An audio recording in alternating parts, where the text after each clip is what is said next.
small town with a very large imagination. Lay alone in his room with his radio on, looking for another station. And when the static from the mouthpiece gave way to the sound below, James Dean went out to Hollywood and put his picture in a picture show. Un cordiale benvenuto a tutti dal vostro Daniele Scarampi al consueto appuntamento con la nostra rubrica di cinema, Cinemax Odissea in 16 nodi.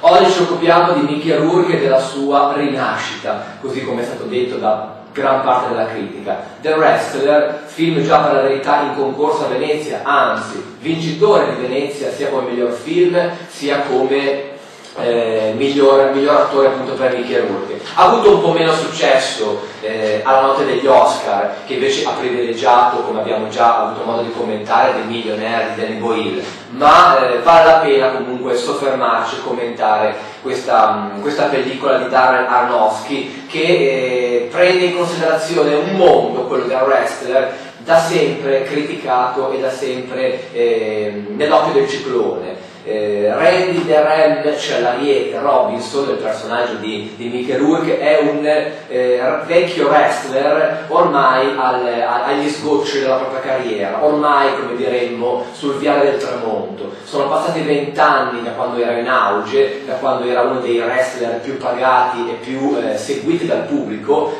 Ora invece vive praticamente di espedienti, vive in una roulotte con un lavoro saltuario e ogni fine settimana si presta ad essere maciullato, ma in questo caso realmente, nei circuiti minori o addirittura nelle palestre dei licei, dove quella massa di piccoli affezionati che gli sono rimasti cercano di farlo rimanere ancora in vita dal punto di vista artistico e professionale, diciamo così. Quando poi un attacco di cuore lo coglie improvvisamente dopo un incontro mortificante, lui cercherà di riflettere sui propri errori e sulla propria vita, cercando di ricostruire quella vita che lui non ha mai avuto o quantomeno non è mai riuscito ad ottenere. Cercherà di ristabilire invano un rapporto con la figlia e si innamorerà in sostanza di una spogliarellista ben interpretata da Marisa Tomei che per certi versi molto uguale a lui non riuscirà neanche costei a tirarlo fuori dal proprio destino.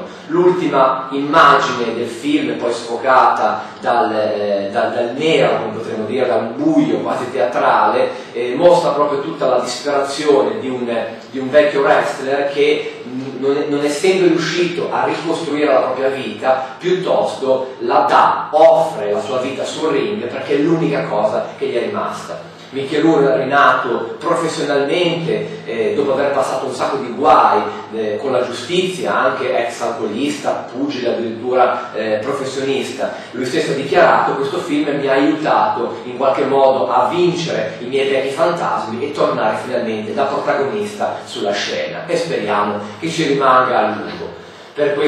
Con questo è tutto, arrivederci al prossimo appuntamento con Cinemax Odissea in 16 nodi.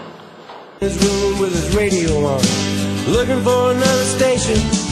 And when the static from the mouthpiece gave way to the sound below, James Dean went out to Hollywood and put his picture in a picture show.